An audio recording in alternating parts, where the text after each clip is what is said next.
nje ibe nje ekukholweni nasenjalo uthi lokukholwa kwakho. Ngivumelene bazalwane, samukele indoda kaNkulunkulu umprofeti Msimango. Ngicela shaye izandla enkulu.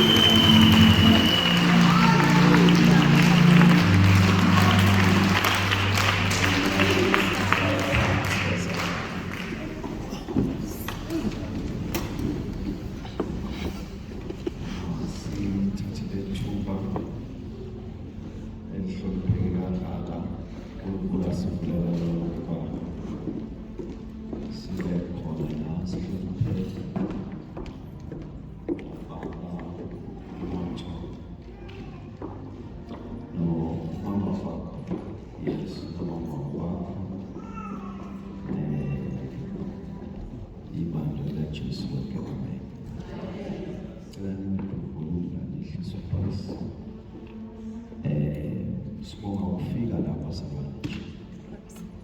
Sizoxoxa indaba zokholwa.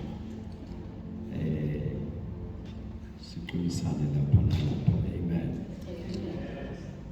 Angihambi ngedwa, ngihamba nomfundisi. Ukuba sisuka naye phezulu. Lapho sisebenza khona ePitoli, sasesehla lapha. Sisaqhubeka futhi siya phambili. Amen. Sibonga ithuba uNkulunkulu asinikeza sikwazi ukusiza khona umusa wakhe. Ngicela sifunde incwadi kaMark chapter number 9. Amavesi ngifuna ukuhlonipha bonke abafundisi. Nomama befundisi. Abakhona ukuthi inhlonipho enkulu. Bonke omama nabonke obakho nabo bonke abantu abasha sibabingelela ngenhlonipho egameni lenkosi. Amen.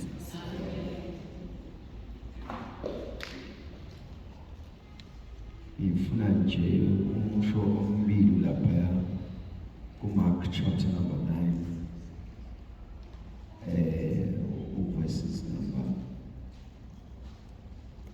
21 no verse 22.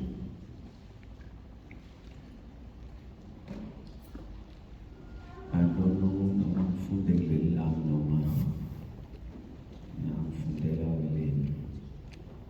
Elami lithi, and he asked the Father, Jesus uzubaba, how long is it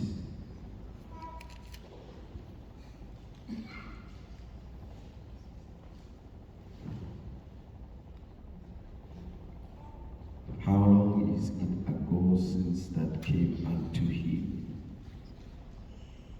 And he said, of a child. Jesu sekunesikhathi singakanani kwenzeka lokho. Baba womntwana waphendula wathi kusukela ebuncaneni bakhe. Verse 22 uthi-ke baba uyaqhubeka uyachaza uthi esikhathini eziningi it cast him into the fire. Lento imphonse emlilweni and into the water, imphonse nasemanzini to destroy him. Ukuba imbubhise. Bese ethi, but if thou canst do anything, have compassion on us and help us. Sethi uma kodwa bekukhona utho ongalenza, yiba nomusa kithi usisize. Verse 23. uJesu wathi kuye, if thou canst believe, all things are possible to him that believes. uJesu wathi yena uma ukholwa konke kuyenzeka ngokholwa. Verse 24. And straight away the father of the child cried out to Baba, Wakala wati,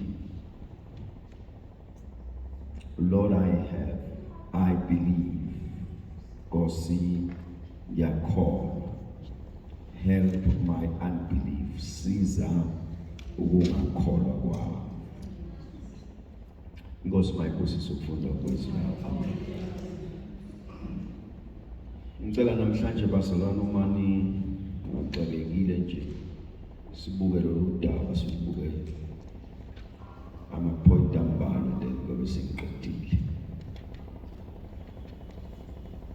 uJesu uhamba nabafundi bakhe ohambeni lakhe usefika khona la kulethwa umntwana uphethwe isithuthwane bathi abanye isifo sokuwa. Unikezwa abafundi ukuthi bamthandazele. Abafundi bamthandazela umntwana, idimoni liyagoloza. Bese decide ukuthi cha ubaba bathi hayi ngoba nange abafundi bahluleka ngiye kuJesu. Ithi incwadi engcwele ngesikhathi eza ubaba kuJesu, idimoni layishaya phansi ingane yakhehliza amagwebu. uJesu sebuza ubaba wengane ukuthi sekunesikhathi esingakanani kwenza. Uthi ubaba wengane kusukela ekuzalweni kwakhe, kusukela ebuncaneni bakhe, lento beyimbamba imphonse emanzini, imbambe imphonse emlilweni. Bese athi lokho Jesu, uma kukho utho ongalenza, siyawucela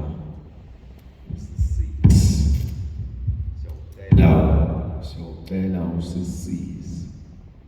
Bese ke uma eqeda nje ukusho le statement kuJesu sithi uma kukho utho, if you can do it, uJesu angene lapho.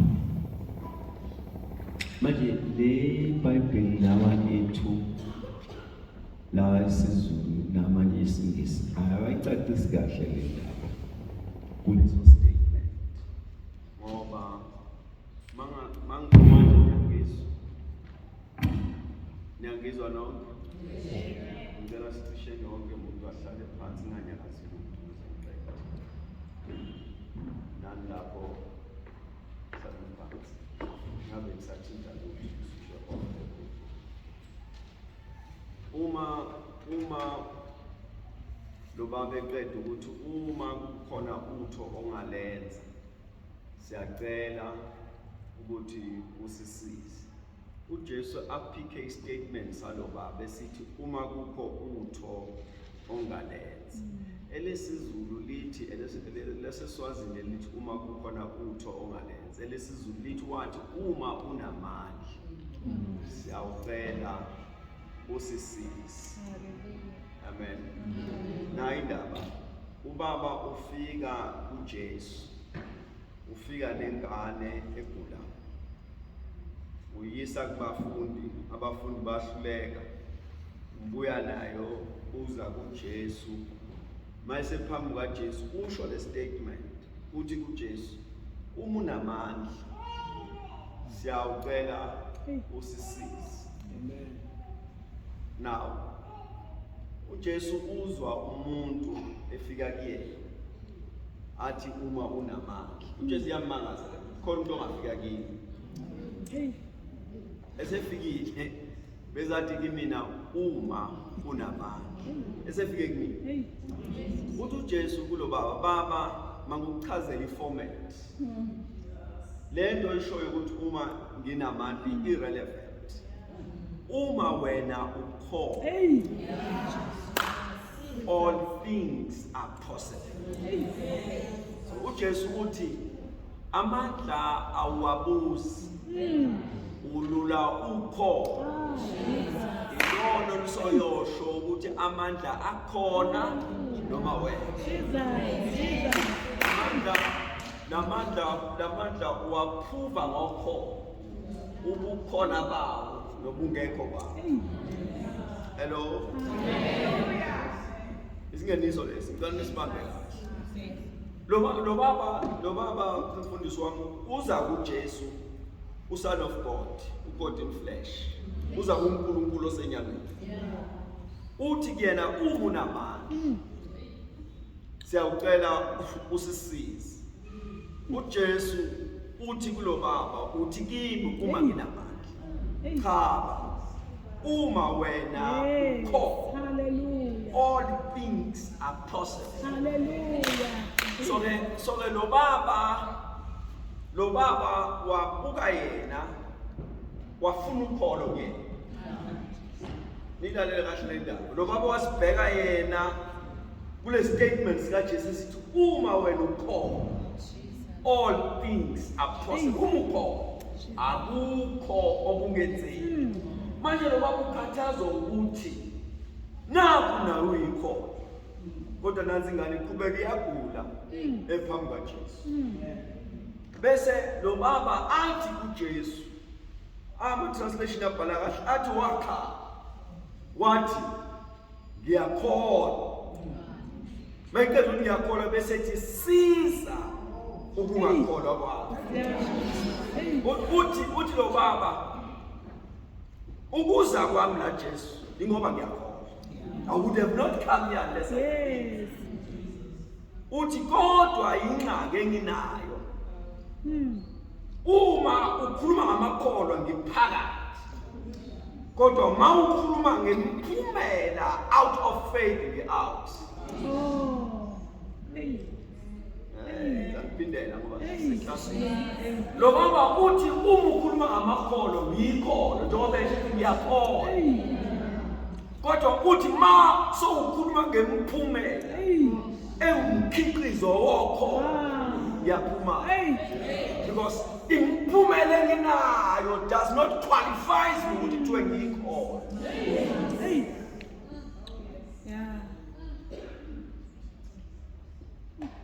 Amen.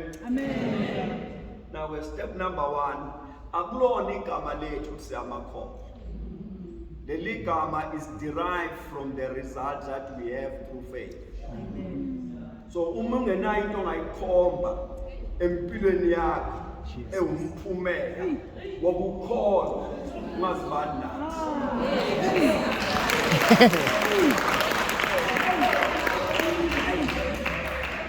Yeah, amazibani nazo. Uma into nje ongayikhomba inye kuphela ungakhomba ukuthi usindisiwe bese kuphela lapho ngokholo lwakho ungazibani nathi. Ngithatha kuyona hamba uyochecka ufika umama ulandela uJesu. Jesu ekhaya ingane ikhona amadimoni anzima kabi. uJesu uyamzika umama. Uyaqhubeka uJesu uyahamba. Umama uyaqhubeka uyamlandela, uyammemeza. Hayi ngisize bo wena ndoda Maria, iyaqhubeka indoda Maria iyahamba. Lo mama wangaphinde emuva waqhubeka walandela. Base bathi abafundi siyabona ukuthi awufuna ukumsiza mxoshe.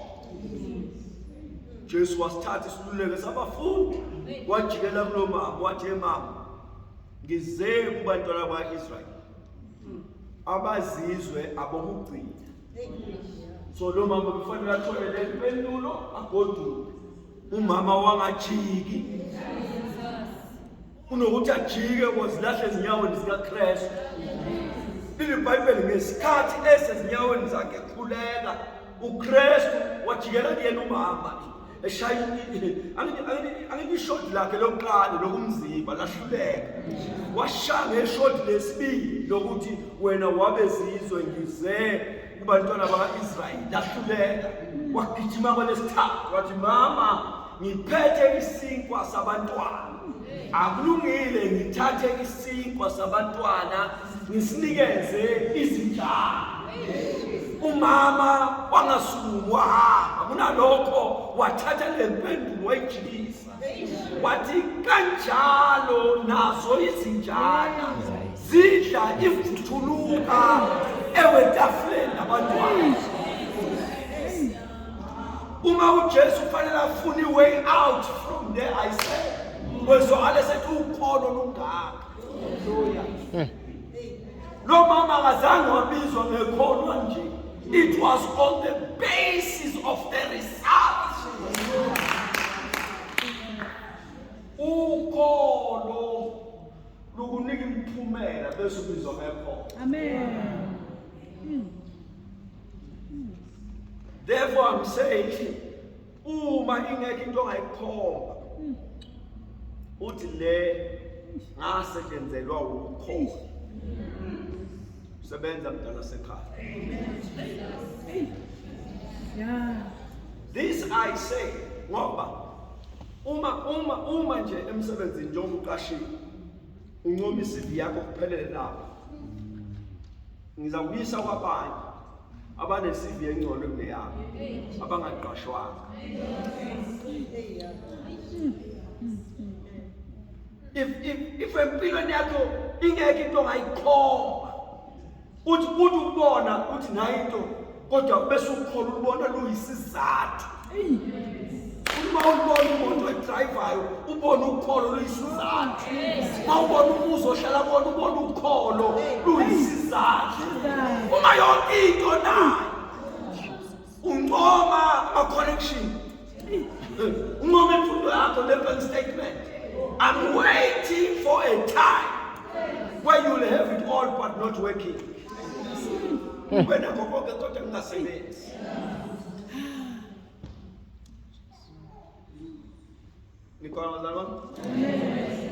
So, point number 1. Siyamakholwa ayingegama. Siyamakholwa because of the results that we can draw through faith. So wonke umuntu ufuna abe ne-testimony yokholo. Amen.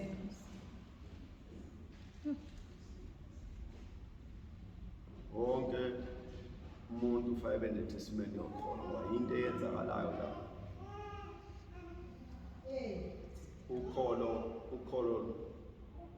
Ukholo luba isizathu semphumela. Kushuthi uma ufika la khona ama-means engasebenzi khona, ukholo liyadlula lapho. Makuthiwa imali ayisasebenzi, ukholo liyakwazi ukusebenza. Makuthiwa igama nesibongo nenhlangano yakhe yepolitiki ayisasebenzi, ukholo liyakwazi ukusebenza.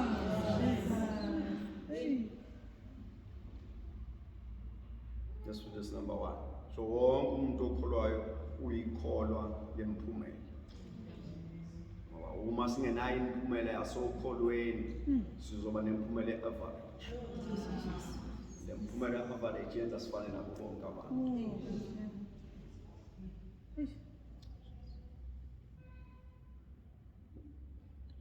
Funa unqabe ukuthi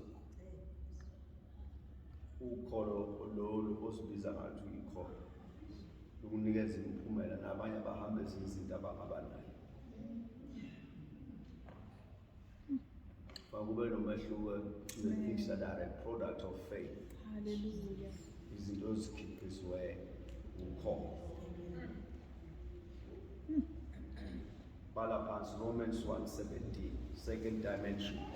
Olungileyo uyophila ngokukholwa. Hallelujah. Right? Amen. Olungileyo uzokwenza njani? Come on class. Yophila ngokholwa. Olungileyo uzophila ngokholwa. Angazi noma niyabona kahle lo verse ithini. Lithi olungileyo impilo kuyena ukholwa. Hallelujah. Kushuthi akekho olungileyo in the absence of faith who can claim to believe him. Akuphileki ukholo lungekho kolungileyo. Hallelujah. Uma ungazifuna uzibheke ufike uthole ukholo, wokwazi ukuthi uyaphila. Ngoba ukholo indlela yokuphila kolungileyo. Ngibeka indlela the statement. The statement says faith is a lifestyle. Not only a reactional tool. Thina sazi ukuthi lento yokukholwa ufuna uyi-apply ngoba sekufika ithandazo. Ukukholwa manje siyakuthandazela. Siyakuthandazela kholwa umuguli. Kholwa manje siyakuthandazela ima usithandazela inkinga zakho. Kholwa manje. That's how we define faith. But ngokwesibhayibheli indlela yokuphila is a lifestyle. Sisokholweni kuhle noma ku-right. Kunzima noma kukhalisa sisokholweni. awungeni uphuma uhlala khona is your terrain of operation, lifestyle. Manje uma kunjalo ukuthi ke you are in faith even when you have means of living. Nithathe serious lo point. Uthi unayo indlela yokuphila kodwa uqhubeka ube sokholweni. Ulwenze ukholo lube ngaphezulu kwemizamo yokuphila. Hallelujah. This I say ngoba akunikeza imali abhali isitolo uNkulunkulu onikeza nayo. Imali bekhona isitolo singakhona. Medical aid bekhona uphatha isifo singalapheki. Ngoba uthi nama means akusho ukuthi ukholwa usadinga. Manje i-witness yethu thina abakholwayo ukuthi sidade ukholwa ngoba uswele.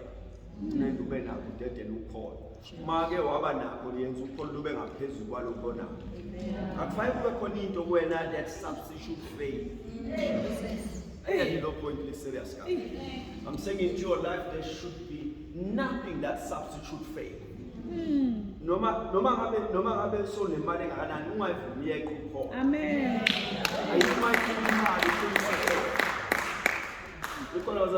Amen. Wena yonke into wenza isiqiniseko yonke ingaphansi ukholo lungaphezulu. Mawenza i-level yompumelelo yakho nokholo ufanele ukholo luthole lungaphezulu. Hallelujah.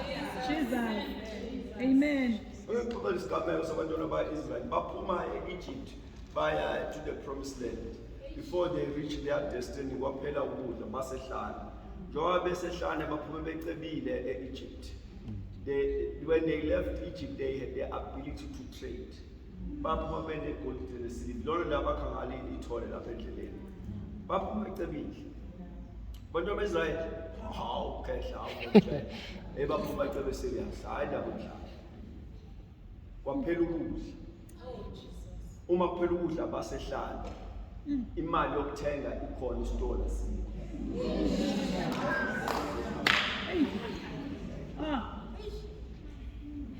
Kwadinga abashift baye kwenye dimension ethenga to the supernatural. Kwadinga bacele ngokholo ukudla ezulwini.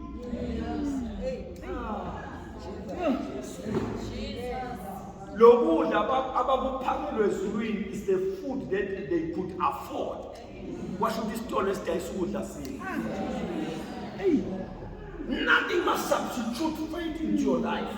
No matter how many simnandi kangakanani, yacela kusho ukholwa. Hallelujah. Jesus. Because yakenza ngaphela impilo sesikhathi bemnandi uzu-relax ukuthi hayi mama ngizobashasha. Bese ubona ngazathi ukholwa awulidingi. Manje ke bazali bami lento yokholo ngiyaqinisekisa uyidinga ngempela ngesikhathi impilo emnandi. Amen.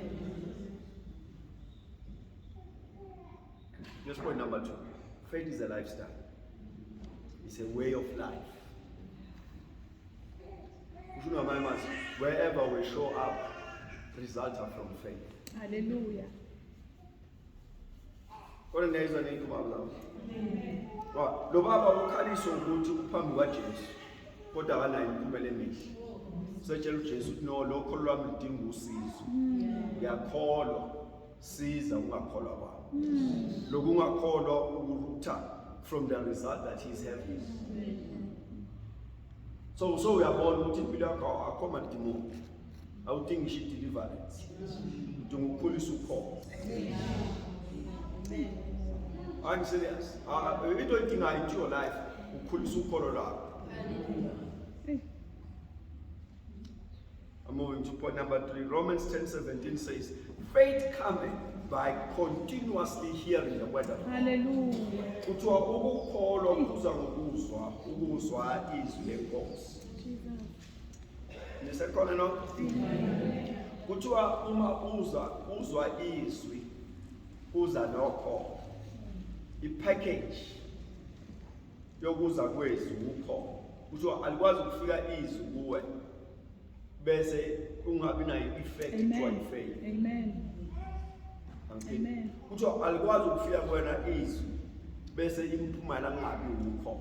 Amen. Kusho ukuthi maye kwafika izwi kuwena, your response is faith. Hallelujah. Zapinda. When you your reaction is faith. This is the marriage of is faith manifest. Ukukholwa lo.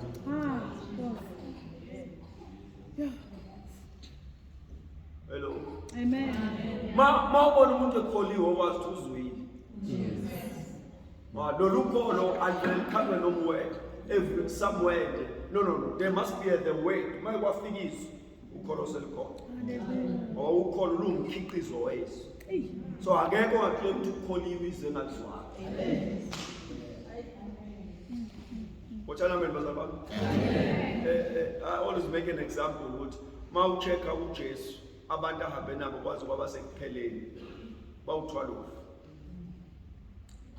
All right? Amen.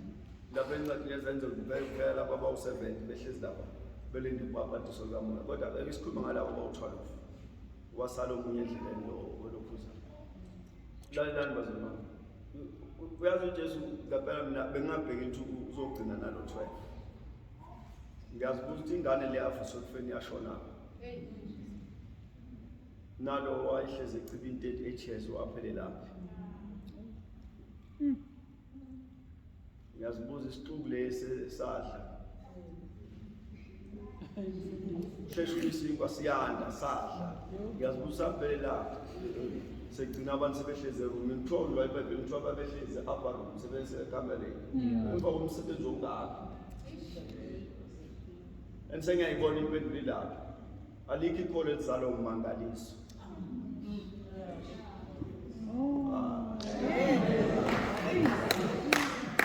No. Abefundisi bakhona labanganqini. Thina sithandazela umuntu adakwe injikila kubo isikhathi sakho. Simthandazele gula aphile. Aqhubeka phansi. Amen. Ngoba ukuthi uphilile akumenzi ukuthi abikho. Hallelujah. There is no miracle that produces belief. In fact, I will tell you the other way. Ma umuntu othanda imangaliso ungazibali nabakholwayo.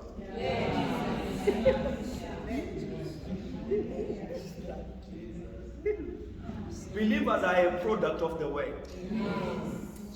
Izwi elizala ikho.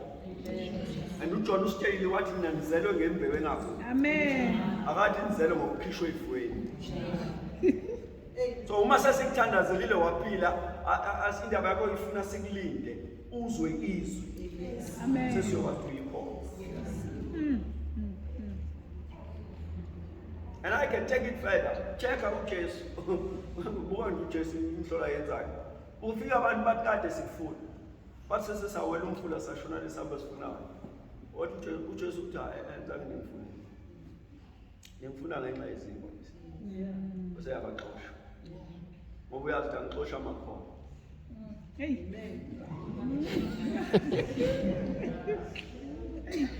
You go to the book of John, wafuna ukuxosha laba abakholwayo. Wathi makhuluma laba bemangaliso bahamba wasesala nalaba bezi. Wathi nani hambani ngophendula uPetro siye. Ngoba amazwi okuphila. Abambeki. Umuzalwe yizwa kabeki. Lokungahamba lokulanda.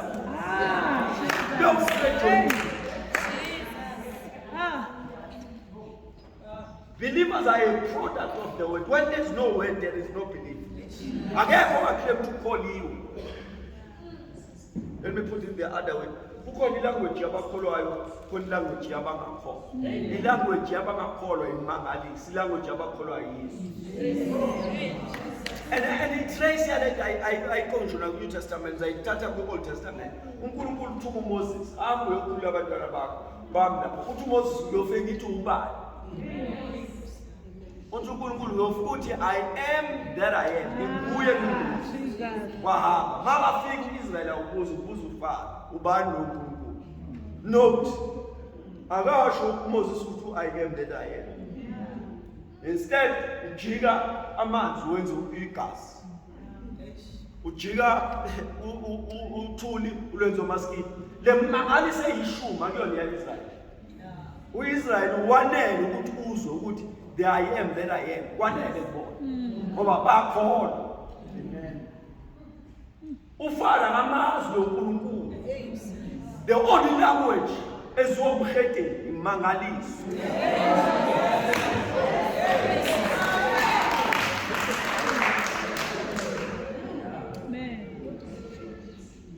Believers are a product of the word. Ukukholwa lufuniso. Umkhedeni ufuna imangaliso.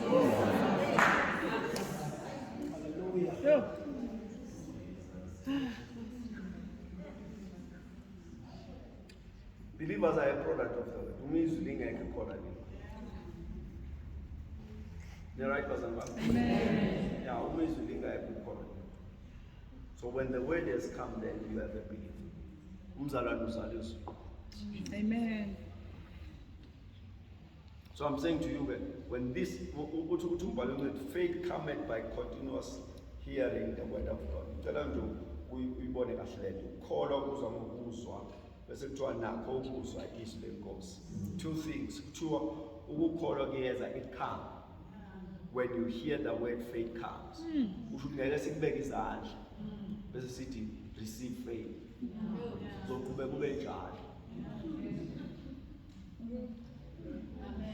Finally kufike izwi, then faith comes. This morning just to simplify this thing. You know like kakweni ngibonile masikela izindawo zithanda ukubahasha zimnyama. You see. Khona abantu abahamba bakhululeka kuloko kumnyama. Bangenankinga. Yazi bahamba benganankinga, abakezwa ngamakhaya. I'm serious. Mawubona umuntu nje ebusuku engenankinga ahamba azikhulumela nefoni yakhe akakezwa ngamaphaya. And the only thing yenza ukholwe i-operation yamaphaya. Kufanele kube khona ozokuxoxela.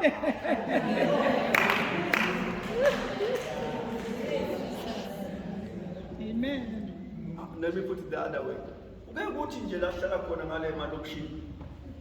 Uzahambe hlala usibuyele emsebenzini uzahambe ungenankinga mhlawezwa kuthiwa kubanjwe umuzi. Kuleso strata. Beshithi nje. Kanti uhamba khona izolo ungabonanga isigebengu. So wesikhathi izwi lisa ukholwa establish. So the continuously hearing of the word give faith. Ngicela nje ukukhuluma nje ningilalele kahle lento nje ukukhuluma. You are a product of the teaching of your church. Uma kuhlale kukhuluma ngohlupheka awuna choice.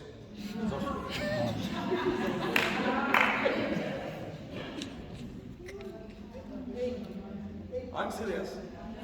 When you go to a church ufika abantu bangasindiswanga bonke okwazi ayikho into ekhulunywa ngesindiso ngoba ayehli ngomoya.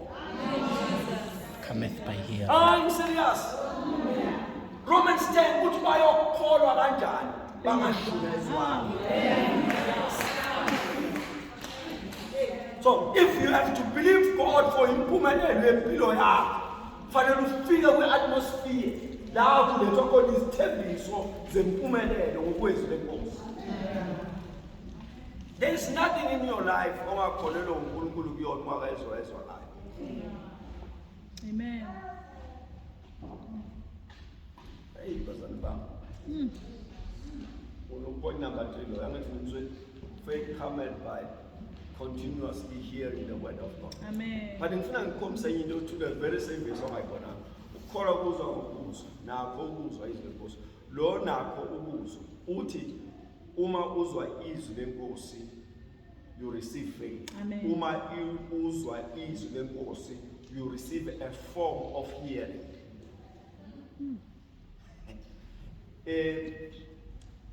When the word has been preached to you, lizokunikeza indlela yokuzwa.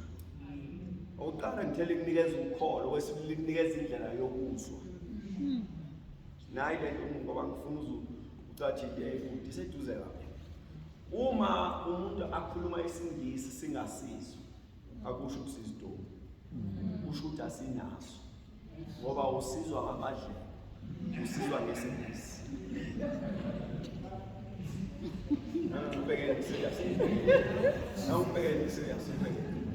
Kufanele kufika uthisha kuwena athi boy bese chaza ukuthi uboy umfana bese lo boy asala kuwena bese uhlangana nomunye umuntu ongesiyena uthisha nobe engekho eklasini athi boy awuzwanga amandla uzwe lo boy washo uthisha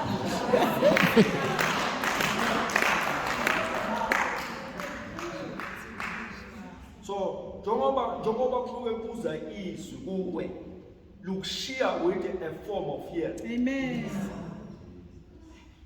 So that mase kukhulunywa enye indaba iphikisane nale wayizwi. Amen.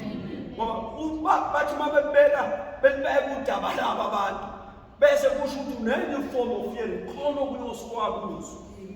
Jesus. If ungahlangani naloko wakuzwa then uphambane naloko kushiwo.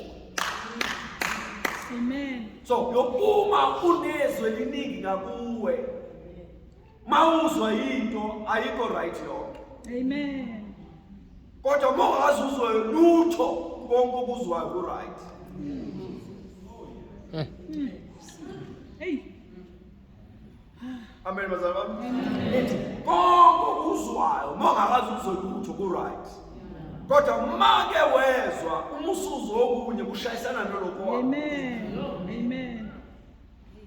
So that is why it is important that you must hear the word so that it shall give you an appropriate form of hearing.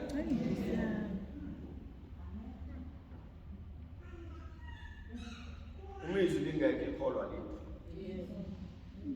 Kodwa mina. Amen. Ithi uma izwi lingekho ikholwa lethu. Jesus. Singahlangana sithi linda siphumele eminyango and deal with the issues of life. Uzobona siphume siyamakholwa yini. Because anything that you have to deal with in life, it requires faith. And faith must be the product of the word.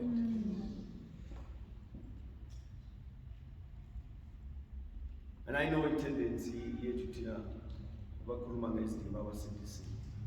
Ngathi singabe sihlabelele ngesikhathi. Makuthiwa khona abathanda ukukhala laba kamoya. And they define lokukhala kuyinto emangalisayo. And nama nginankinga khalani. Bani ngifuna ukubona uma usuqeda ukukhala uma uya emsebenzini nawe going to meet the target. Ma uya kwakho you going to be a good husband. Ma uya kwakho you going to be a good parent. Manje lokho kuyi product yezwi hayi yomthetho. When the word is not taught, we are only good for churching, but not for living. Sibasha ngoba simlezi into sifike emgaqweni uzawumangala. The missing link in the church is the teaching of the word.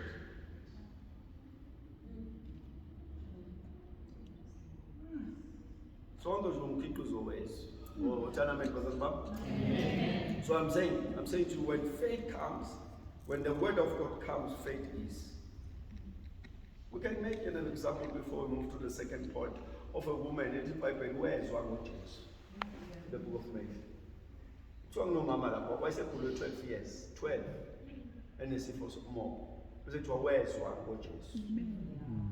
To a message we want Jesus, why say to you, Uma ibona uJesu ngathina umphetho wengubo yakhe izophila. I want you to see the sequence here. Wezwa ngoJesu.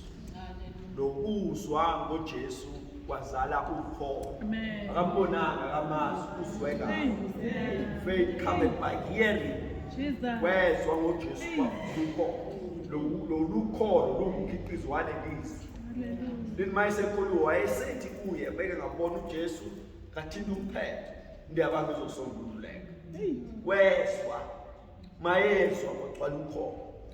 Le nkulumo ayikhulumayo ivela kulokho akukholiweyo. Hallelujah. Nangampela wahamba wathinta umphetho wengubo kaJesu waphila. uJesu akamboni nokumbona. Jesus had no appointment with this woman.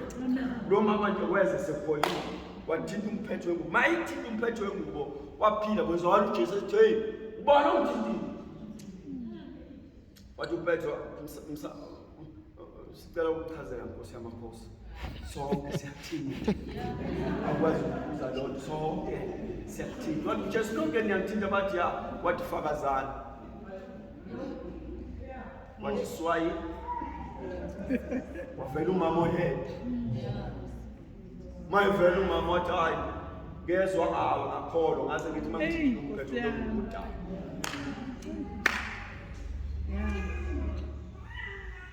Lento lokuphila kwalomama kumkhiqizo wokholo. Lo kholo lumkhiqizo wokuzwa ngoJesu. Manje wonke umuntu must desire to hear the word. Amen. Manje nina ke le tendency ya 6 to 6 idanse kuze kusi. Angazi umkhuba eniyithanda kangaka yokuya kuyo yonke le into bese ngidodge Bible study. Angithi sithi asi-aware ukuthi ukunqoba kwakho kulapho. Yeah. Ngoba mase ligcwele izwi ngeke usahlulele. Sine-proof. You know mina u-Adam beno-F kuyofike ngibabuke kabi bese ngibuye kushintsha ubuso Msimango. Awufenge ngibabuya permanent. Ngiyakutshela isizathu. In the Garden of Eden, uNkulunkulu uthe idlalani ningahle. Awona. Fear the serpent came. The serpent said to the bear, "Ushilo ngempela uNkulunkulu uthi ningadla uthi umama hayi ushilo. Singadli." Said, "Hayi bebo. Make nathi ngiyofana naye nize nimdlu. Badla bawa kanje." Yabona? The book of Matthew, the serpent is coming again. Iza kuJesu manje. Same question but ijikiswe kancane. Uma uyindodana kaNkulunkulu. It's the same question iyafana. Uma uyindodana kaNkulunkulu ujikisa ezizonke emaja out wenze zonke. And listen to impendulo kaJesu. Uthi hayi kulotshiwe. Yeah. Ngalahleka. Bese ashitshe athi ngiqhamuke ngenye iegg. Uthi kulotshiwe athi ngiqhamuke ngenye iegg. Athi hayi ziphose phansi kulotshiwe. Siyamlekelela lokho. Kulotshiwe uthi uma uziphosa phansi kuyoya izingelo sizikulapha. Lo Jesu athi no ngizofaka ku right context misquotation there. Hayi kulotshiwe ungabomlingo uNkulunkulu. Yeah. Ngoba kushonga ukuthi mangiziphosa kuthiwe mangiqhuzuka. Yes. Amen. Aphinda abuye ngenye engle athi khothama ngizokunika konke uqinisile konke lokho akukhombayo kwakhe ngempela ngizokunika konke. Abuye athi ngala musungidida kalokho okukhombayo ngoba ufuna ngiguqa kanti manje satshela ukuthi asiyuguqa bona konke. Bese kuthiwa isephet yabaleka. Now, one more from those bulls would how did Christ attain this victory? It was through the word. Lokunqoba kaKristu akathandazi akarebuke akabhayi.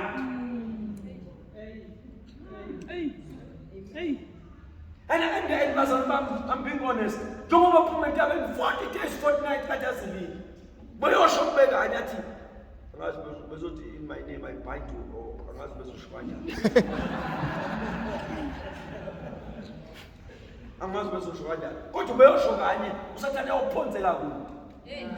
Kwasho ukuthi manje sekune system yokuthi in the Garden of Eden they failed in the word. So kufanele restore that victory. Yokunqoba ngezwi. Jesus. So if you are a believer, wala izwi. David says in the book of Psalms 119, he says, "Enhlizweni yami ngiyolondisa ukuze ngingoni futhi."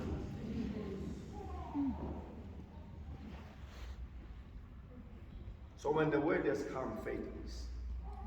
Manje ngiyagcwala izwi ukukholwa selokhu. Hebrews 11:6 says, for without faith it is impossible to please God.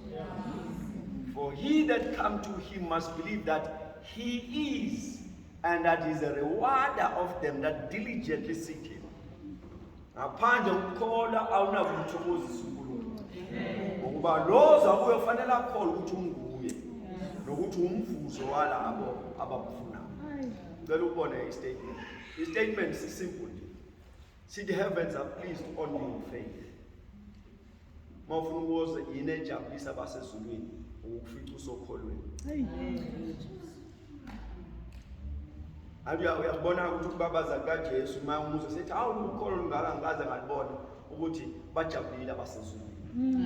Amen. So if you could be uma nje ungatholakala usokholweni, okwazi ukuthi the heavens are eager to act on your behalf. Hallelujah. Hey, Jesus.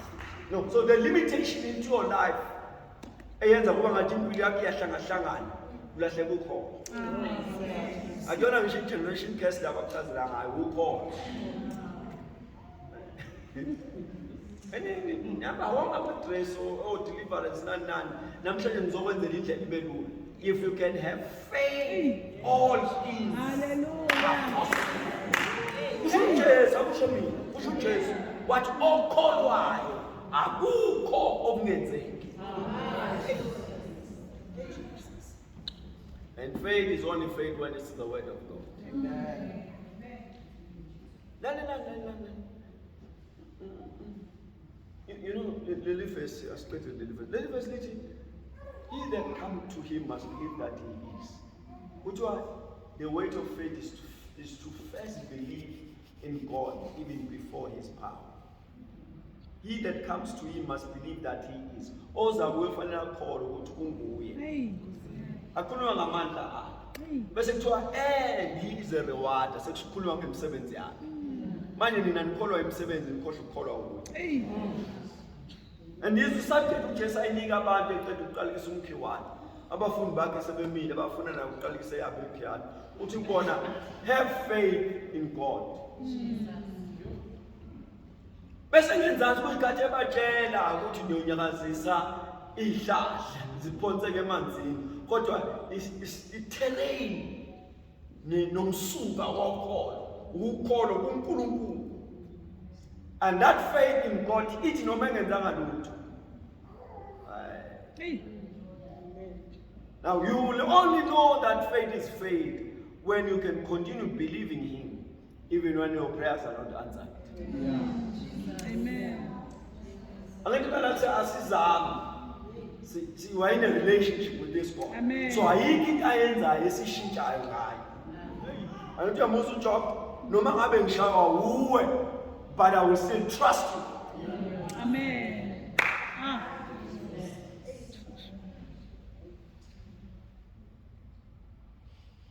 So ngoma Hebrews 11:6 kuthiwa ngaphandle kokukholwa akukho ukumthokozisa uNkulunkulu. Kusho ukuthi umukholo lungekho abasezwini abathokozana ngawo. And you can see it in the book of Numbers. Zisuka nje, see, ngoba lento yokholwa isinto eNew Testament. Ubaba lo mkhulu lo Moses uhola abantwana baIsrael, taking them to the promised land. Endleleni kwenzeka le mishmash le, kuthiwa Moses hamba ufike ukukhulume edwaleni. Moses uyahamba uyalishaya idwala. Mase lishayile amanzi aphuma. Abantu baphuza, imfuyo yaphuza, uNkulunkulu wambiza. Wathi isihlangana lapha entabeni. Uze lo mfuyo, lo uAaron baphuphuma. Mayefika uthi uNkulunkulu, hey Moses, hayi masekubhedile. Wena awuzange ukholwe yizwi lami. Ukuthi ungenze ngehluke kulabantu. Bese therefore awusulibona lelizwe. Mawufuna ukwazi ukuthi why Moses angenanga abashumayeli bathi disobedience anginankingi. Mawufuna ukwazi ukuthi why Moses angenanga in the promised land, you go and check the book of Numbers. Lithi iBhayibheli uNkulunkulu wathi ngenxa yokuthi awungikholwanga you shall not see the promise. Uma nje kuthiwa khona into ezulwini ebacasulayo, uhlangana nawe ungakholwanga. Buku Jesu ethethisa abafundi bakhe. Athi sizukulwane sabangakholwa. Na kule chapter seyifunda ufuna uyifunda uzomuza. Uthethisa abafundi bakhe ukuthi sizukulwane esingakholwayo. So when faith is not, heavens are not peaceful. So you must work on faith. Paul says to the Thessalonica, he says to them, Ibonga, ukubona, ukukhula kokholo lwenu. Should faith grows. When you hear the word, faith grows. Amen. We are not in the same level. No, we are not in the same level. Because the word we have heard has taken us to another level. It shifts you from a particular terrain to another one.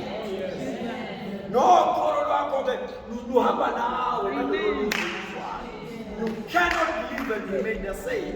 You cannot hear the word and remain the same. Your faith does not remain. Ukukholwa is not stagnant, it grows. Jesus. The more you hear the word. Amen. And one of the things that you must understand why it's important that your faith grows is that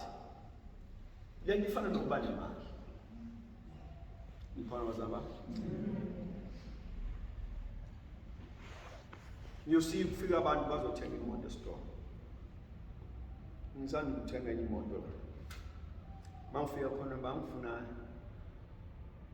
i-payslip, salary advice, bangifuna i-bank statement, yonke le ishinishi, proof of resident, yonke lo driver's license, ID. Ngapha nje izinto ongazibazenza. Ngasibeka bazifida kwikhompyutha yabo, bazithumela elokhuzane nebhank lami.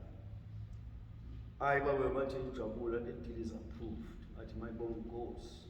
Mase kuthiwa hayi uzokhokha 5 years installment ngaka. How much my bond goes? So what? So it's a process and yes, you know, but I have noted ukuthi kuye kwenzeka kungena umuntu futhi akhombe the car of the same price. Car of the same. So say the car is 500,000. Akhombe naye akhombe. Angakhiphi ID, angakhiphi driver's license. Angakhiphi proof of residence, angakhiphi bank statement. Kubuye nocela i-account yakho. Bese athatha ifoni.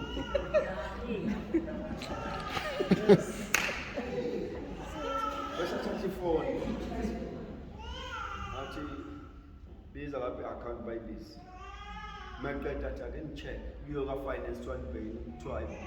I now 500,000 ya appear. Lale omunye uthatha le moto ya 500,000. Ayikhokhele 5 years. Omunye uthatha le moto ya 500,000 ayikhokhele 5 minutes. Same car. Lale akubona ubusoba yawo ukuthi bathatha. Oh, bathatha. So when your balance is good in the bank, there's no stress. Hence, you must grow your faith. So that you has a big demand that you finally produce you call. Who are the food? Who keep it with a apparat and respond and basic demand. Manje challenge yethu siyabazona ngathi singakugubuzela ngoba sesizokuthandazela. Kholo mzalwane. No. Bekufanele ufike njengomama womoto. Ufike ukholi. Because ukholo bazalwane bami mawufuna impilo yakho isheshe lokisa indaba yokholo. Amen. Angamona lo baba ufika kuJesu isitolo sokugcina lesi. Yabona lo baba amefika kuJesu. Ufika uthi uJesu ekhaya ngigulelwa ingane siyafa phuthuma. Uzoyibeka izandla. Jesu uyasuka ukuthi ayasiphuthuma ngempela. Endleleni uyabamezeleka yafa ingane. Bese fika lapho uJesu seyayivusa ingane ekufeni. Okay. Hallelujah. Amen. Yavuka ingane. Uthe ngazelela kwafika omunye naye same prayer request. Wathi ekhaya ngigulelwa inceku. Wathi uJesu asamba. Wathi ungezi. Ngiyalela bazalwane.